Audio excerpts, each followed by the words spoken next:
Biafrans stand strong behind Simon Ekpa as a fearless woman challenges Finland Bureau with a powerful message. She expresses unwavering support for Simon Ekpa, emphasizing his role as a freedom fighter and Biafra's prime minister. The Finnish National Bureau of Investigation is accused of unfairly targeting Simon Ekpa based on Nigerian government allegations of inciting violence. She urged Finnish authorities to visit southeast Nigeria to witness the true situation before making judgments. The Nigerian government is labeled as oppressive, accused of genocide, human rights abuses, and colluding with armed groups to suppress Biafra's self-determination movement. Western nations are criticized for siding with oppressive governments for economic interests, particularly natural resources, while ignoring Biafra's suffering. She highlights the ongoing persecution of Christians in Nigeria, linking it to global political agendas. References are made to past genocides, colonial-era injustices, and the role of Biafra in liberating African and Caribbean descendants of enslaved people. She asserts that despite internal betrayals and government opposition, the movement for Biafra's independence remains strong. The West is urged to stop suppressing freedom fighters and instead protect those advocating for human rights and survival. She concludes with confidence that Biafra's independence is inevitable, stating that every attempt to suppress it has failed and will continue to fail. Let me tell you a story that has been on my mind lately, a story of courage, struggle, and unwavering hope in the face of injustice. I recently came across a news report that caught my attention because it wasn't just a list of events or facts. It was a powerful narrative about a people standing up for their rights, and it was told in a way that felt both personal and raw. I felt like I was right there on the front lines of this struggle, hearing the voices of those who are determined to fight for freedom. It all began with a message from a fearless woman who spoke passionately in support of Simon Ekpa. Now, if you haven't heard of him, Simon Ekpa is considered by many to be a freedom fighter, a man who has taken up the mantle of leadership for the people of Biafra, even being hailed as Biafra's prime minister by his supporters. In her speech, this woman made it very clear that she stood firmly behind him, her voice full of conviction and pride. She didn't mince words when she addressed the Finnish National Bureau of Investigation.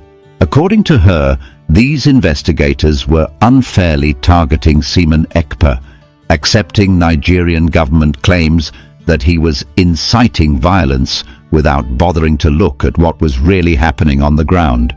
She challenged them, urging Finnish authorities to visit southeast Nigeria for themselves so they could witness the true state of affairs before passing judgment. I remember feeling a mix of anger and admiration as I listened to her words. Here was someone who wasn't afraid to call out powerful institutions and governments, someone who was determined to shine a light on the oppression that had been plaguing her people for far too long. The woman accused the Nigerian government of being nothing short of oppressive. She used words like genocide and human rights abuses to describe the regime, painting a picture of a government that not only colluded with armed groups, but also actively worked to suppress the self-determination of Biafra. It wasn't just local power that was to blame, though. She also pointed fingers at Western nations, arguing that they had long sided with oppressive governments because of economic interests, especially when it came to natural resources, while turning a blind eye to the suffering of the Biafran people. What struck me most was how she connected the persecution of Christians in Nigeria to broader global political agendas.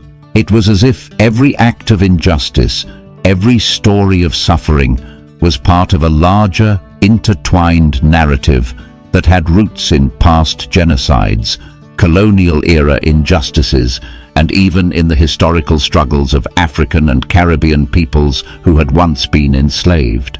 In her eyes, the fight for Biafran independence was not just a regional issue. It was part of the larger struggle for freedom and dignity across the African diaspora. Despite betrayals from within and the harsh opposition of governments that seemed determined to crush any hope of change, she remained resolute. Her message was clear. No matter how many times they try to suppress the movement, Biafra's independence is inevitable.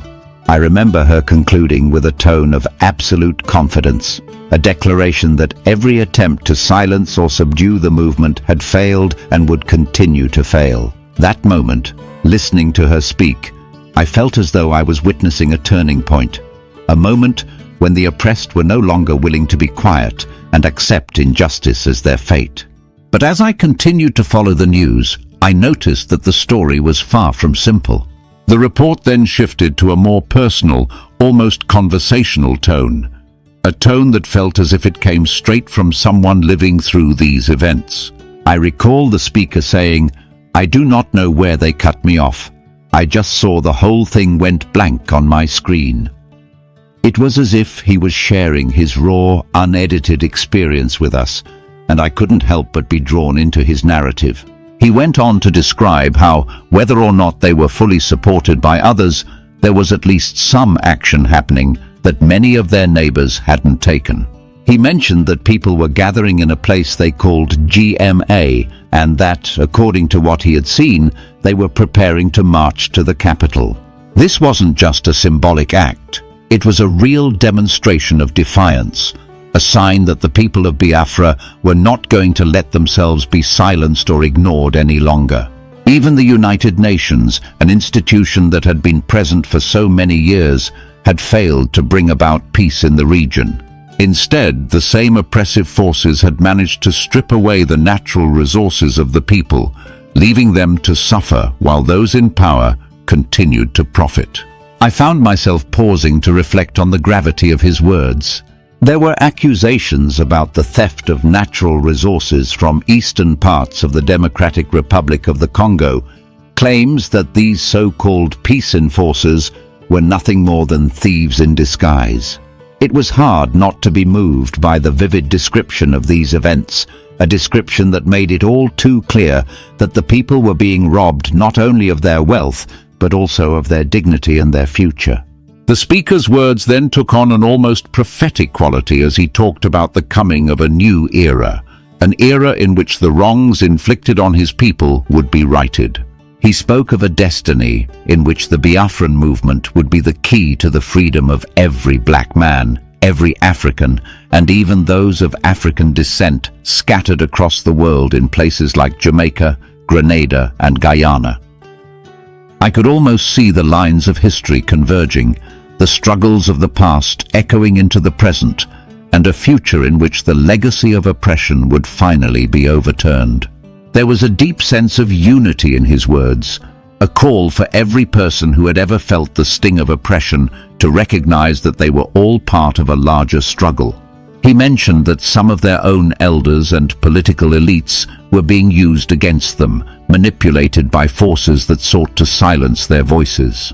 In a moving moment, he reminded us that we, the children of God, carried the attributes of divinity within us, a truth that could never be taken away even by the most oppressive regimes. It was as if he was saying, "You are more than the sum of their lies. You are destined for greatness and freedom." As the narrative unfolded, the speaker's tone shifted to one of gratitude and hope. He sent prayers to Simon Ekpa, wishing him protection, good health, and the strength to continue his work despite the heavy burden he faced. He spoke of the deep love and respect that the people had for their prime minister, acknowledging the sacrifices he was making and the risks he was taking. His words were filled with both sorrow for the suffering of his people and with a fierce determination to see change.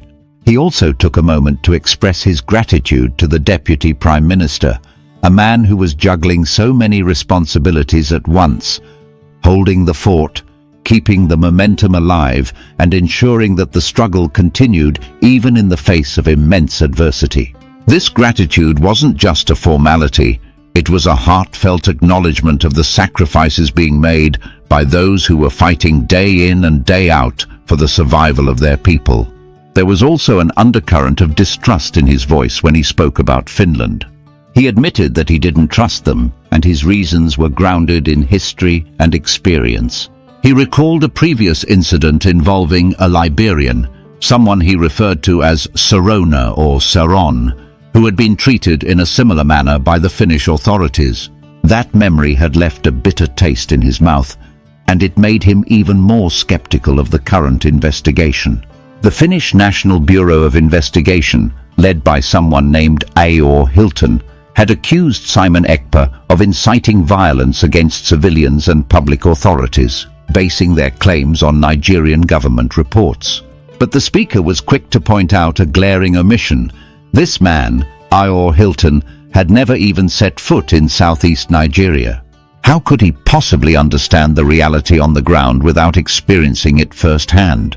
This was a powerful reminder that decisions and judgments were being made from a distance, without the benefit of direct knowledge or empathy. He urged Aor Hilton, and by extension all the investigators, to go to southeast Nigeria to see for themselves what was happening.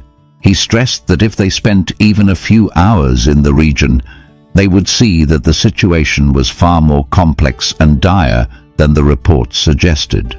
It was a plea for understanding, for a more nuanced approach that respected the voices of those who were actually living through the crisis. The conversation then took a deeper, more reflective turn. The speaker began to speak of the fight for survival and dignity, a fight that went beyond mere politics or territorial disputes. He reminded us that when Simon Ekpa first started his mission, he declared that it was a fight for survival, a fight for the very existence and dignity of his people. This was not about petty disagreements or isolated incidents. It was about the lives of millions of people who had suffered unspeakable horrors. He mentioned that the struggle was also a form of retribution for the 3 million people who had been slaughtered in what he described as a genocidal war, a war that had left deep scars on the community, scars that still bled even years later. I found myself drawn into the emotional intensity of his words. He spoke of the brutal reality of his homeland, where innocent lives were being lost in cold blood, where bodies were dragged through the streets as if they were nothing more than objects to be disposed of. There was a stark contrast between the grand narratives of political power and the raw, painful reality of everyday suffering. His voice was a mixture of anger, grief, and a relentless determination to see justice done. At one point, the speaker paused to play a short voice note, a brief recording that he believed encapsulated the gravity of the situation. I listened intently as the voice on the recording described the horrific scenes that had unfolded on the streets of Biafra. It was a description so vivid that I could almost see the images in my mind. Bodies left in the open, the silence of a community in mourning, the absence of any protective force like the police or the army.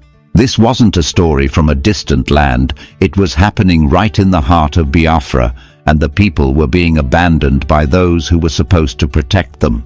The speaker's frustration was palpable as he criticized the authorities for their inaction.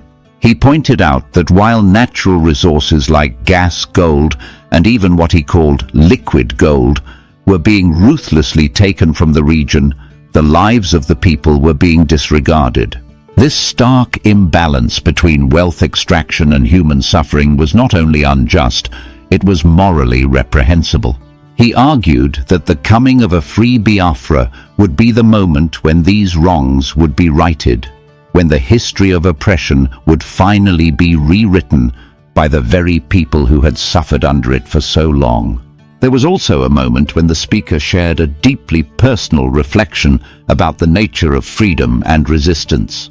He talked about how the very essence of being a child of God meant that no oppressive force could truly extinguish the light within him and his people. Even in the face of repeated attempts to silence their voices, he was convinced that the divine spark within them would always prevail. It was a message of hope, a reminder that despite all the hardships, there was an unbreakable spirit that would guide them to a future of freedom and dignity. In one particularly powerful passage, he addressed Aor Hilton directly. He said that if Hilton truly believed that Simon Ekpa was inciting violence, then he needed to do more than just rely on second-hand reports and government statements. He needed to come to southeast Nigeria to see with his own eyes the living conditions, the struggles, and the reality of life in the region. Only then could he understand the full context of what was happening. It was a simple but profound challenge to bridge the gap between distant judgment and lived experience. I remember thinking about how rare it is to hear such a straightforward demand from someone in a position of struggle, a call for accountability and truth that transcends political boundaries. The speaker wasn't asking for anything extraordinary. He was merely urging those in power to step out of their comfortable offices and witness the suffering that had been hidden behind layers of propaganda and selective reporting. I do not know where they cut me off. I just saw the whole thing just went blank on my screen. So whether they are supporting them or not, at least they are doing something that some of these our neighbors have not done for Biafran people. And they are marching now. The last time I checked, they are in a place they call Goma. And according to them, they are preparing now to march to the capital. These people are not ready to stop. Even the United Nations that are there, that have been there for so many years, yet there is no peace. Rather, their resources have been taken away by these same people. There are a series of accusations that involving the taking and the stealing of the natural resources of these people from Eastern Coal DRC by these so-called peace, enforcers. Okay, so these are some of the things that is going on over there, and we have to look, take references from what these people are doing.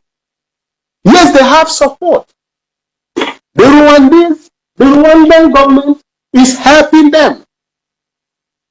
That is the reason why the Rwandan government is having issues now with Ramaphosa, your own brother. Your own brother, they are using, the globalists are using you now to fight your own brother. He is there threatening fire. Certificate is where they fetch water. When tide, high tide or low tide. When it is high tide, they will be running helter-skelter, looking for places that they are going to hide their belongings in most of those creeks. But these are places where this gold, the liquid gold, gas, everything is being taken from. This is what they do. So the coming of Biafra is going to right the wrongs, just like Mazi Nnamdi Kanu prophesied. And that is the reason why you are the key. Biafrans, you are the key to the freedom of every black man, every African, including the Haitians, those that they took in the plantation in the Jamaica, St. Kitts and Nevis, Grenada, so many of them, Guyana and the rest of them, those that they forced into those plantations. You are going to be their key, and that is the reason why they are using the caliphate and their collaborators in Nigeria, including our own, some of our own elders and political elites, to bring us down so that the world will not even know. When we are talking, they feel that, that nobody is even hearing us. This is what they do. They know you more than you know yourself, because you are the children of God. Those that bears the name, attributes of God, can never be allowed to survive in the eyes of Satan, because you carry the attributes of God. But Chukwu Okike Abiama is going to shame them through our actions, through our little actions. Chukwu Okike Abiama is going to deal with them, and we will be free. I assure you. I speak as you Okene or you are Wawa. Thank you. Not disappoint you. And he has fulfilled that. He has stood stand and strong. And that is why we continue to do what we are doing. And we send our prayers to him for Chukwu Okike Abiama to keep him safe, to continue to protect him, and keep, in terms of his health, and in terms of what he eats, what he drinks, what is in his mind. Chukwokika Biama, continue to protect what is in his mind and let him be able to withstand all that he's hearing. Thank you, Father, for that. And we greet our Prime Minister, Simon Ekpa. Father, Lord, in his mercy, we send our beautiful love to him. As we are talking here, he's receiving that love.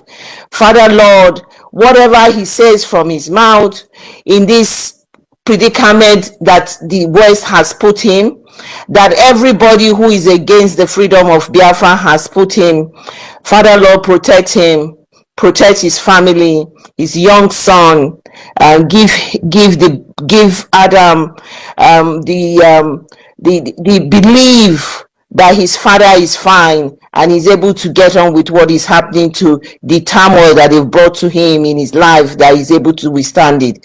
So first of all, I cannot say without saying big thank you to our Deputy Prime Minister, Dr. Ngozi Orabueze. He's juggling a lot of things, his career, his representation for the whole of Biafra at the moment, and the sheer audacity of what she's taking, and how God is giving him the strength to continue to pilot and holding the gap for our Prime Minister, when we see our Prime Minister very soon, hopefully. But knowing what he's cooking, there's nothing Chukwokika Biama cannot do. So I used to be on the side that I don't trust Finland, and it's true, I don't trust them, and I can't hide my feelings. And I just thought they have been in this shit before. Excuse my language. There was a Sierra Leone, is that a Sierra Leone or Liberian? I always keep mixing them up. Who was treated the same way that they are treating our Prime Minister. They helped the guy for almost 2 years. So, but I am quite hopeful that because Prime Minister has done nothing wrong, and this person that I'm referring to too did nothing wrong, and they held him for that time, and at the end of the day they paid him some stupid compensation. So in our own case, it is a question of life and death, and that is the topic today, and that is why we are here. It is not a question of compensation, it's a question of life and death. There has been a lot of death in the fact that they have brought a lot of turmoil in our lives as Biafrans. So I'm going to first start by addressing the head of Finnish National Bureau of Investigation, because they are the ones that are doing all of these on behalf of their government.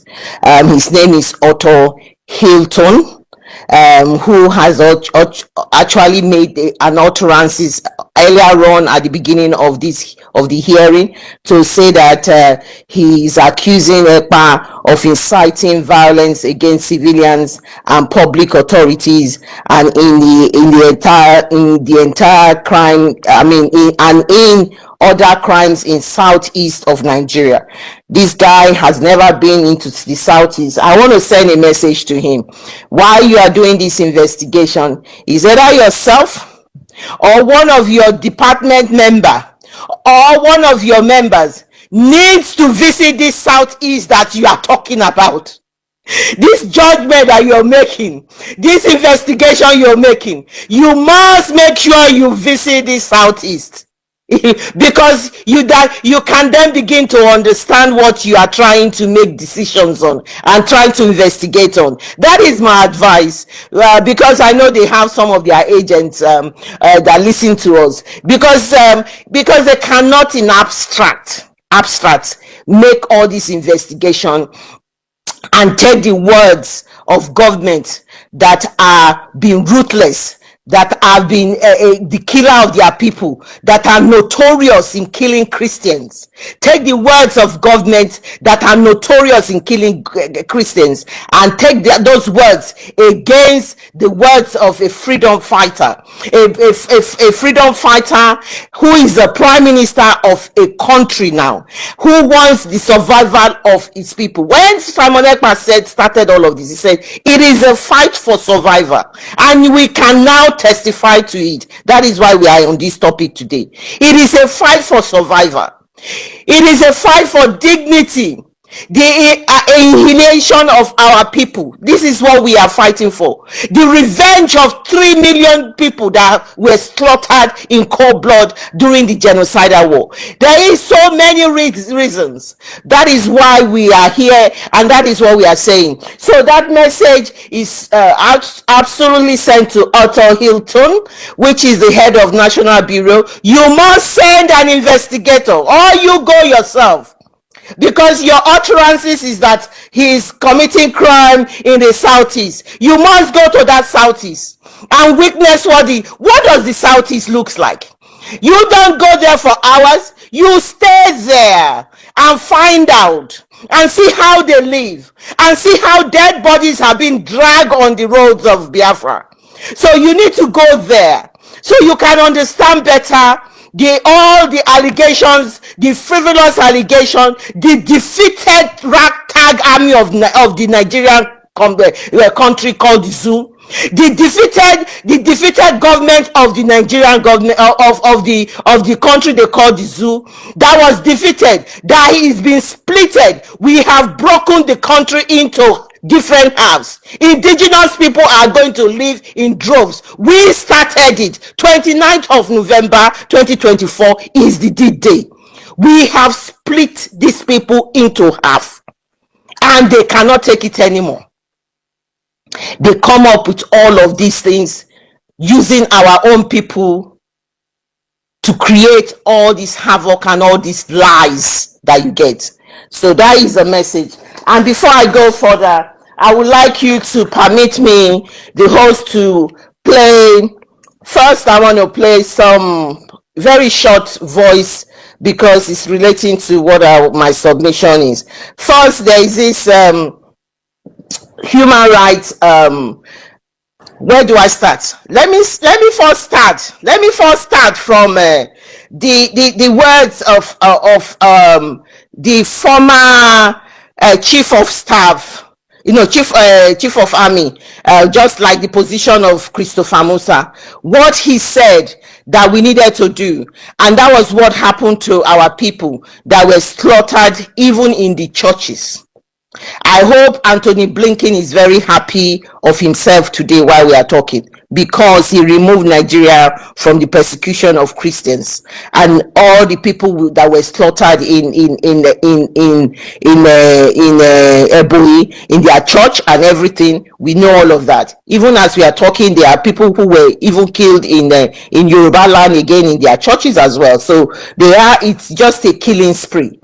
And then the government has nothing to do with it in their own mind, because they cannot protect. That is why we define them as a failed state. They can't protect their people anymore. They can't protect them anymore. A government that cannot protect their people anymore, it's a failed state.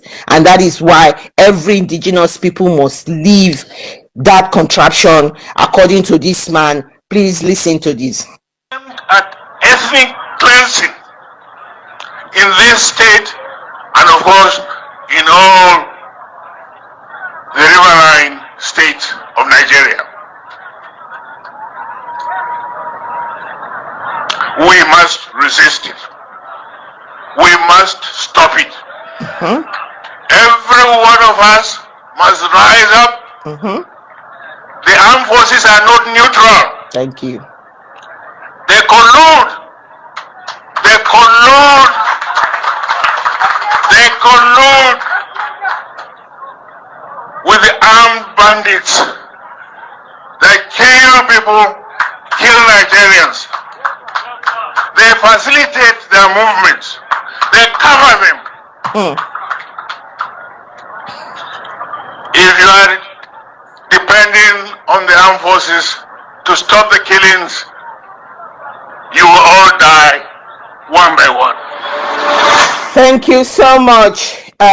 So exactly what our topic said, the in Sahara reporter, henchman killings. Eboyin community residents narrate how the army personnel seized their phones. Stop taking off videos. Did you hear that? They collude with them. That's why I brought that out. They collude with them. And if we do not defend ourselves, they will kill us one after the other. And that is what happened over the weekend. The land of Biafra was flowing in blood of innocent indigenous people. Their only crime is that they are Biafrans. They were dehumanized, their body being dragged on the streets and the roads of Biafra after the gruesome execution of a human being in the presence of everybody, and they videoed it and they sent it out for us to see. As we are talking now, nobody has been picked up. No army, no police has surrounded this area. No help from anybody. They have been left alone. The only person that does help them, you decided to say natural gas, it's more important to your people, and to see the death of our people and the slaughter of people in cold blood in Biafra land. You know who you are and who I am referring to. I'm going to then go ahead and play and just to give evidence of exactly what I'm saying in here. This is the response of our Prime Minister before he was taken into the questioning room of the intelligence of Finland for frivolous questions about exciting. I don't know what he was exciting, because we don't even, we the citizens can't figure it out. What Simon Ekpa was exciting. I'm going to just play this and listen to him. I want you to understand, it is only in Biafra land that people are not running away from their ancestral land in the entire Nigeria. In Yoruba land, people are fleeing the ancestral land. In the northeast, northwest, middle belt, people are fleeing from the ancestral land. It is only in Biafra land, and the government of Biafra made it possible. But you know what? They would like you to believe that Simon Ekpa is the cause of insecurity. No, I am the solution, and the only way they can get to you is by kicking me out of the way. You hear him? Which is not possible. I have come. Help with children. After I'm done with Nigeria, Biafra will be free and enjoy freedom. Biafra will know the importance of freedom and what I'm doing today in 5 years to come. Thank you. That is what he wanted to do. That is what he did. That is why those our brothers and sisters that have been used by the zoo and by the international community to put him where he is now, where they have gagged his voice, where they want to stop us, because stopping him is stopping Biafra from succeeding, because Biafra is already here. It's from succeeding. That is what they are doing, and they want to push it. We don't know how long they're going to hold him and see if Biafra is going to succeed. That is exactly, this is their template, this is their plan.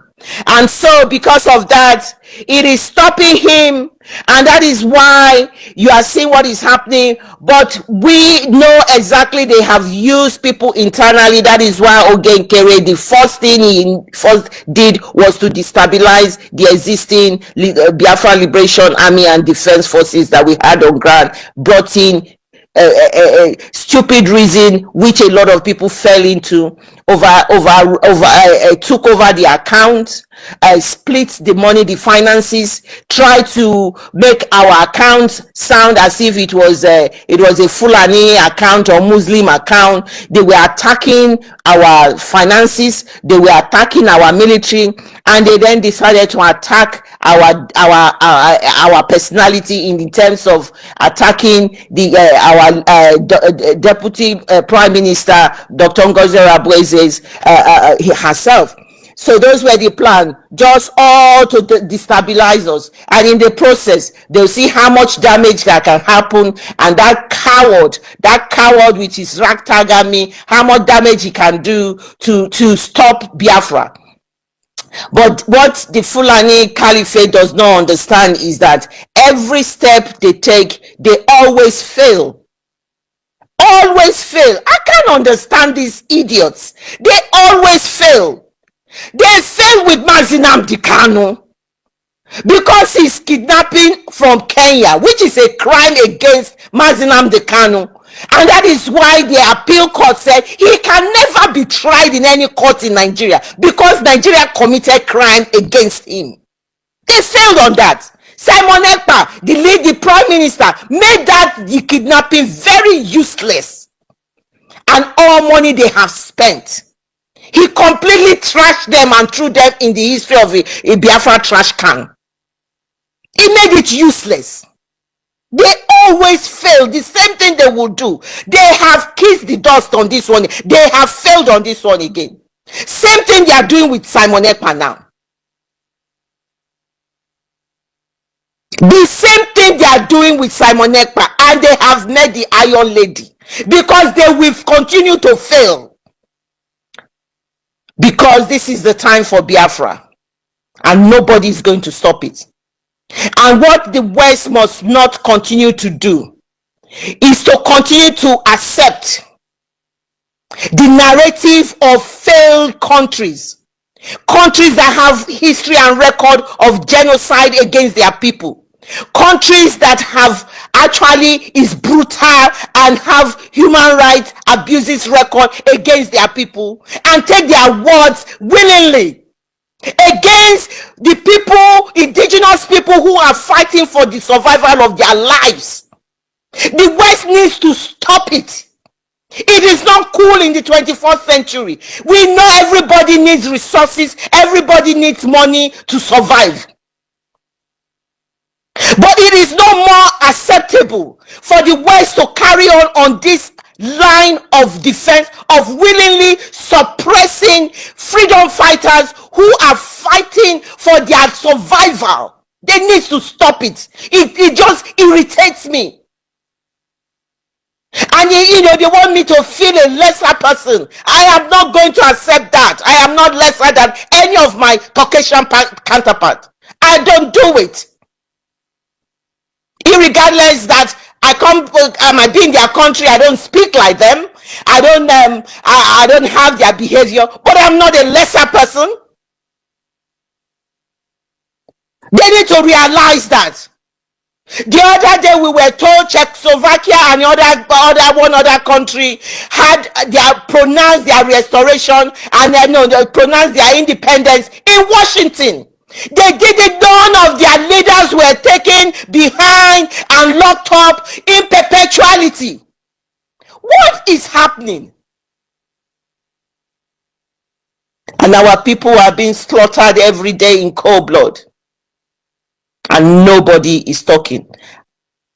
They have not descended on the land of Ebonyi and descend and bring all their investigators, all their army, all their police to find out the perpetrator and to stop the entrance of these perpetrators into the land. But because of that just voice note that I've just played, video that I've just played now, which says they collude.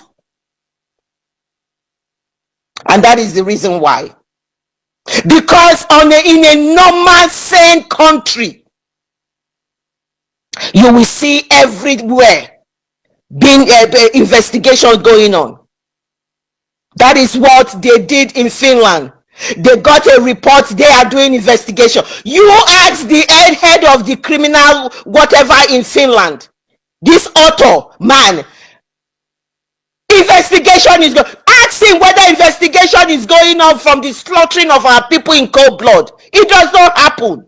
They are lying to you people, but you people, anybody they lie to, and you know what in life, my people. So when you see somebody who is like who has a criminal tendency, in the sense that you know somebody, you know, like when your children, oh, I think I went to steal the sweet from there. You know, when you are small, if somebody you take the sweet, you too, your mind, you have that criminal tendency when you know that the person went to steal the something.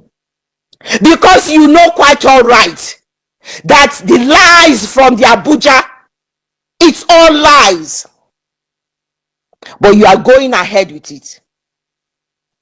What has happened over the weekend and in the beginning of the week, and has happened since our prime minister has been in that frivolous questioning that you have put him, since that time there has been a lot that has been happening.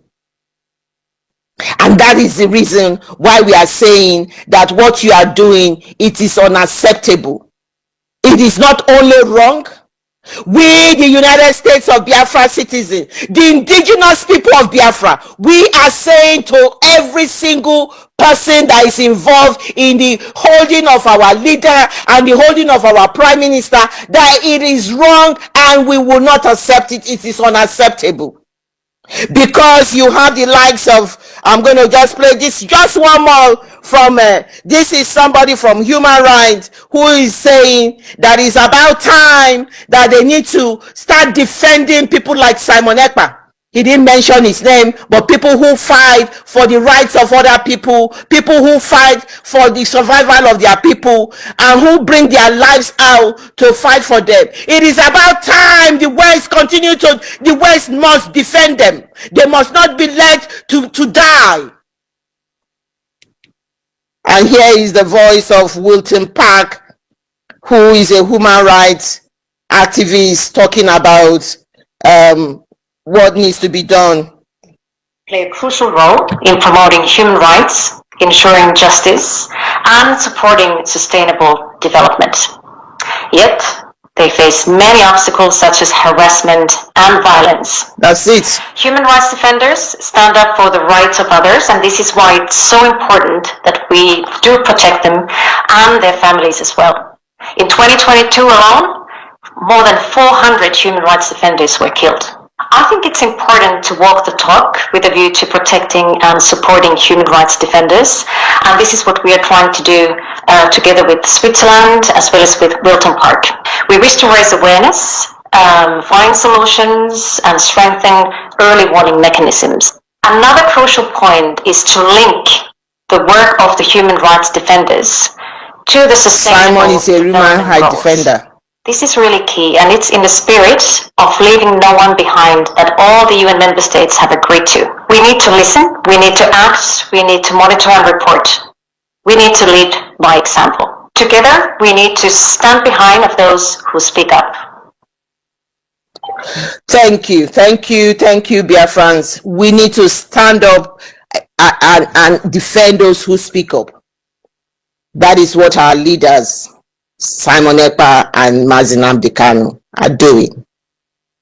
Mazi Nnamdi Kanu spent almost a decade, 10 years or plus, trying to, non-violent, trying to talk, explain things, let people understand what is going on.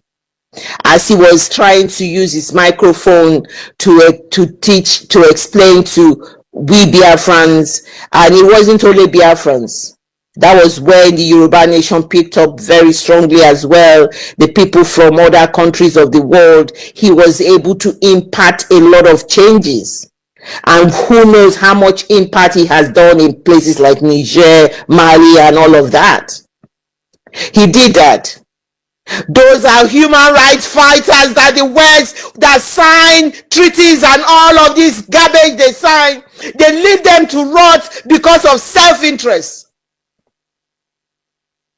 They leave them to rot because of self-interest.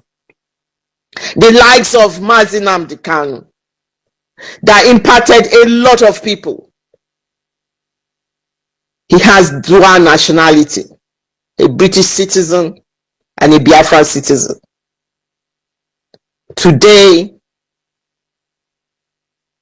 he tried to shut that voice. The voice he was using the microphone to do what he's doing. That's the same thing they've done to Simon Ekpa. They believe by shutting their voices, these things will go away. It doesn't go away. He only really enforced it. And that is why we have the United States of Biafra. And that is why we have a government. Regardless of whatever they call us, they can call us government on the internet, government on this. It does not really bother us. It's the shutting up of these people who are human rights defenders, because they are fighting for the lives of their people. This is, in our own situation, it is more than wanting to have a country. It is a question of survival. If we do not fight and get this country to succeed, they are coming to kill us. They have started killing spree, and you can see what is happening. They are fighting to come and dip the Quran in the Atlantic Ocean. They have turned the country into a Sharia country. We don't have to be part of this, and we don't want to be part of it. They don't even tell us. They amalgamated us. They chopped us into different demography. They change and chop 12 states, 37, 36 states, all sorts of things. They keep chopping and chopping in order to divide, rule, and conquer, and to continue to subjugate us. We say no. Never again was the slogan we took from Leyte, Finland in November 2024. And that was the slogan. Never again will we allow our people to go through this anymore. And that is exactly what they have done to Mazi Nnamdi Kanu. That is exactly what they are doing to Simon Ekpa. Forget that they say they are, this is not Kenya, this is Europe. It's exactly the same thing they are doing. But Chukwokika Biama knows that they have made their match, because we believe in our prophet. Our prophet says this: we will climb so many mountains, and then Biafra will come. This particular stage of our mountain, Biafran, is very steep. I won't tell you a lie. It is very steep. But we haven't fallen off. We are still climbing it. And we are going to overcome it. They are going to continue to attack us, to put us down, for Biafra not to succeed. But because this Biafra, it is a mandate from Chukwokika Biama. It's not within our control. Can you not see the way things are just playing out? We didn't plan this. When Mazi Nnamdi Kanu said it will take all the shafts away, and look at the shafts, even in the Brigade government, before we formed the United States of Biafra government, the shafts have been withered away. And that is what is playing out. So the killings of our people, it's something they're going to be using to traumatize us. They will continue to traumatize us with this killing that is happening that is what they are going to be using to traumatize us. But they know better that we are fighting, and we are not going to stop. And this Biafra will be successful, will succeed. This Biafra will succeed.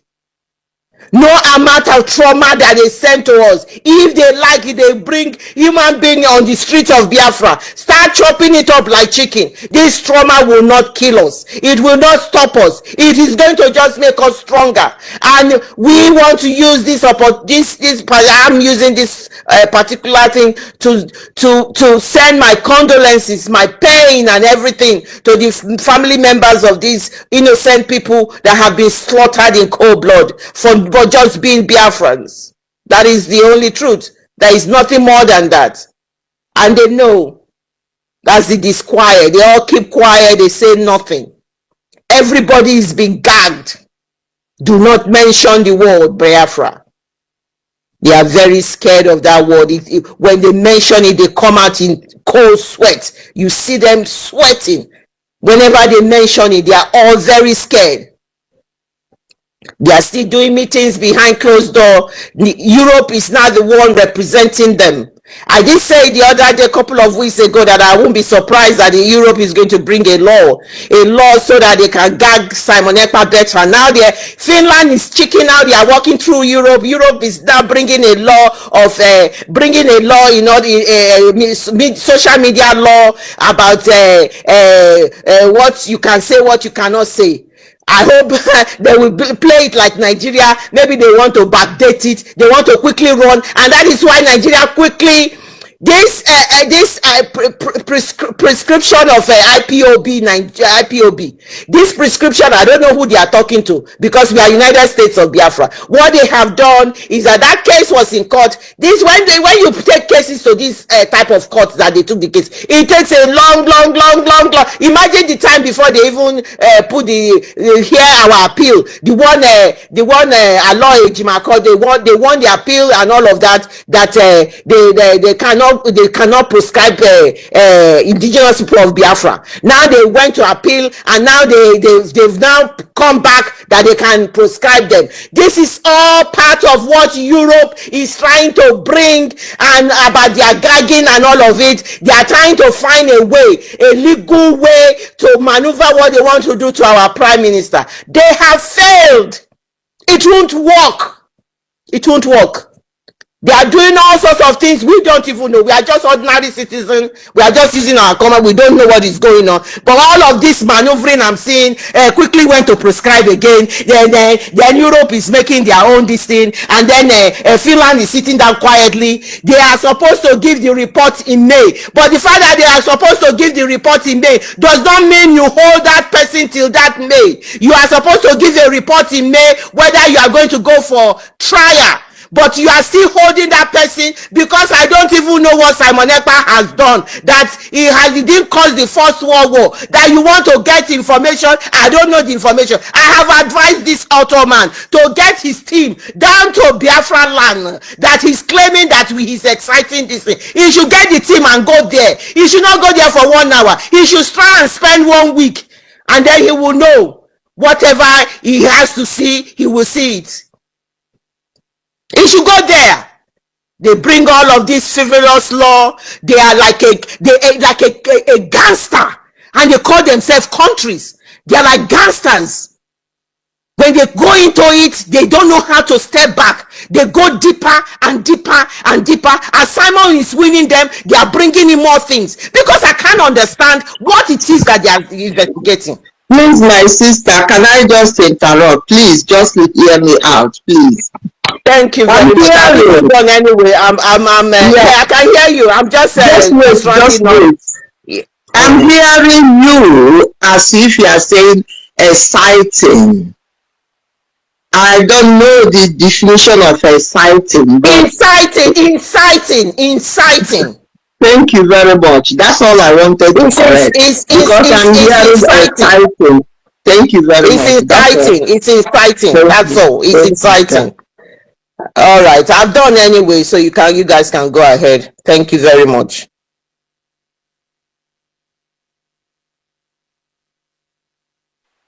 Anyway, let me just use the opportunity and say something. There is nothing like human rights in this world. They will call an English to confuse us, to confuse everybody, to believe that we are all on equal footage. So they will call that word, and then we are believing is true.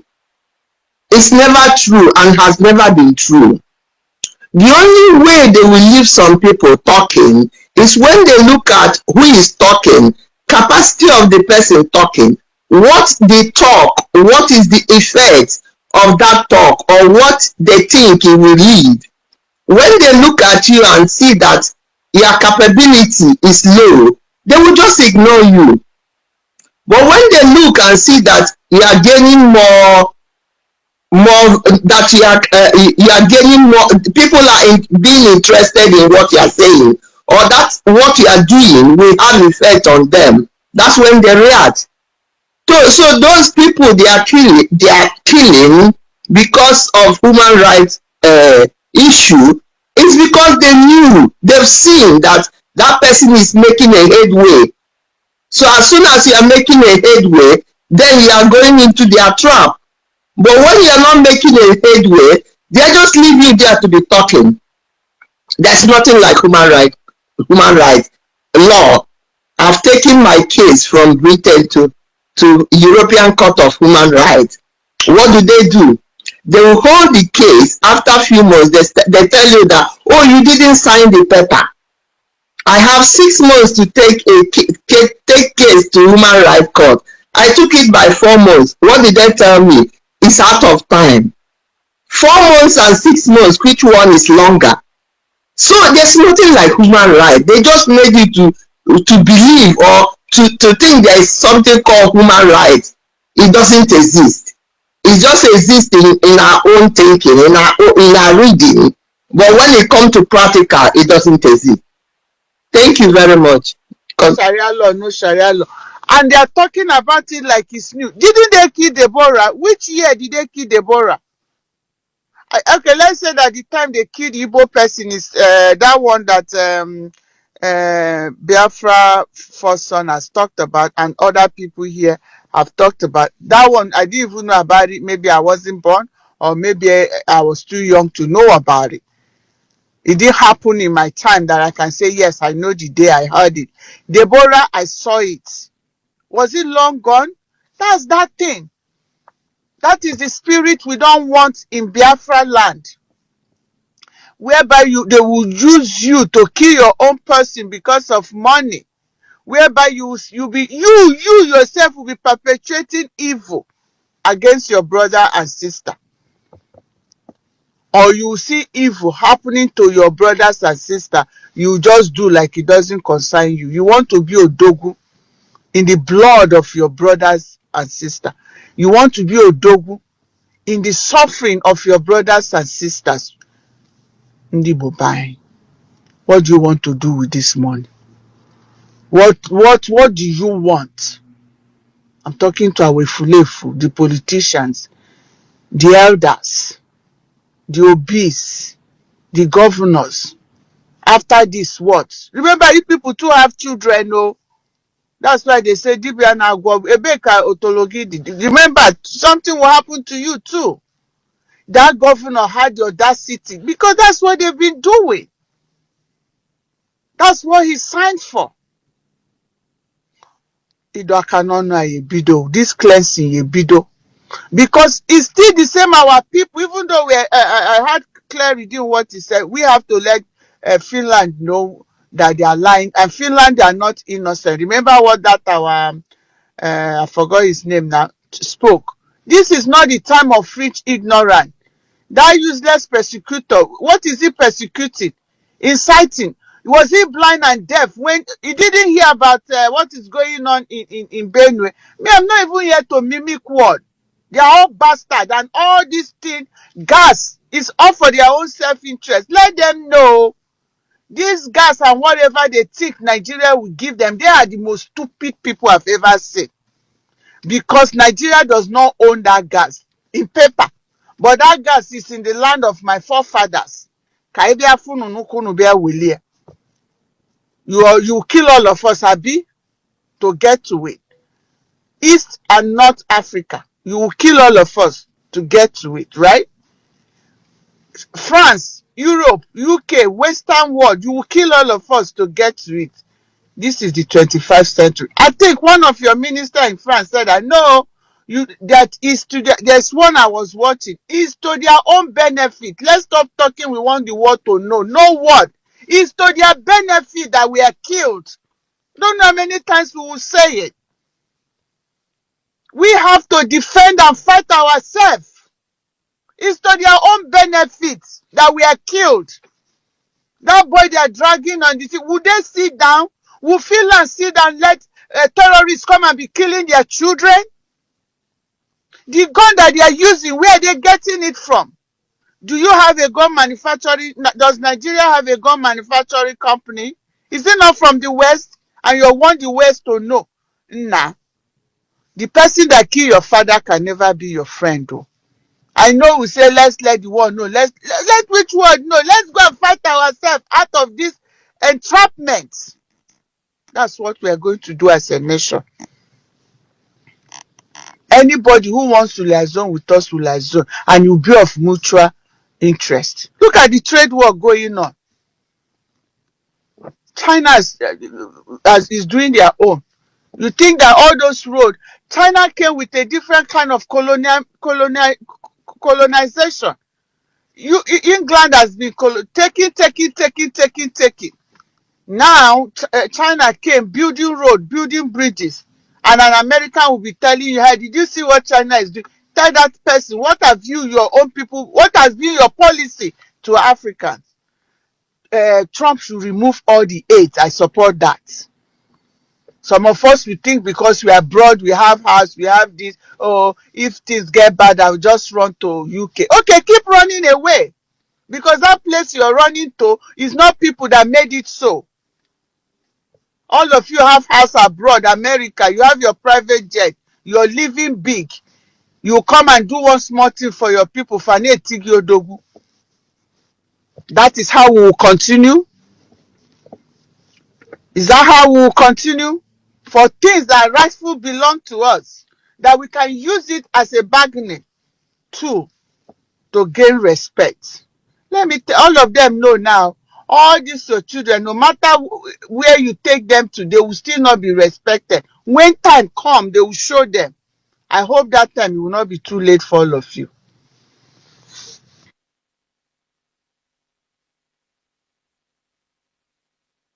Merike Jan is requesting. Okay.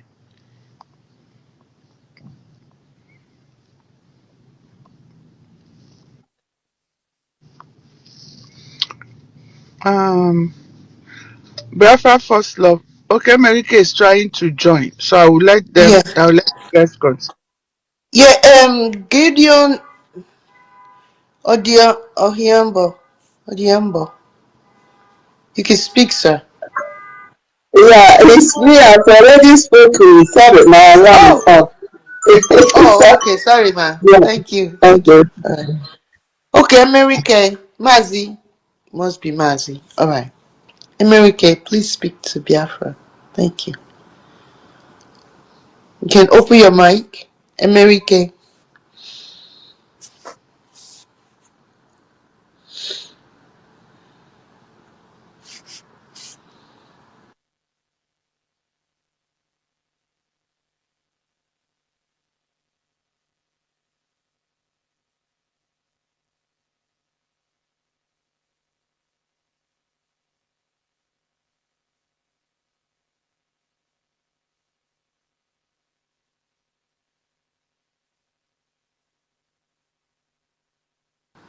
Okay. Choma, you can go speak to Biafra. Thank you. And open your mics.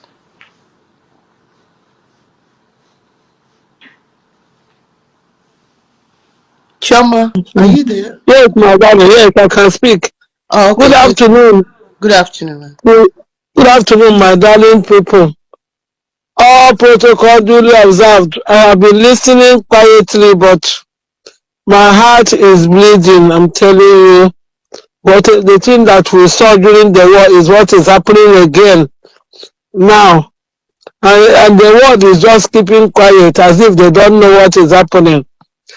But the truth remains that those that are agents to them, they don't even know that the spirit of Biafra has already risen.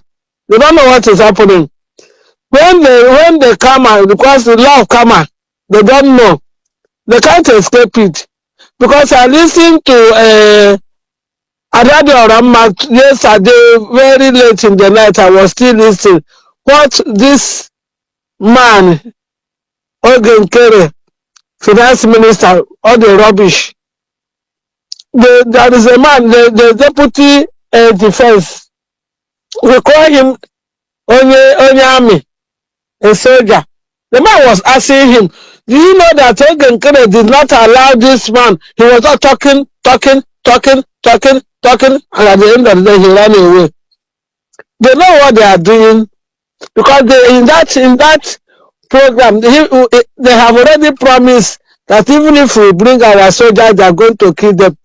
But I say that is the right time now to see what we can do with them. I know there are things that we cannot say on the air like this, but we should know what to do, because the man has eaten more than he can swallow or what he can chew. But what we know is one person cannot be a trouble to this government. We are no more in Israel. We are no more in Egypt. We have left Egypt since on the 29th of November 2024. I don't know why they are still in Egypt. We are moving forward. He can't hold us. He's holding us at ransom. For what? How can you say that even if we recruit our soldiers, we are going to kill them, and we are just keeping quiet? Ogenkere, all the atrocity committed in Biafra land, everything is heaped on him, on his head. I'm telling you, he cannot escape.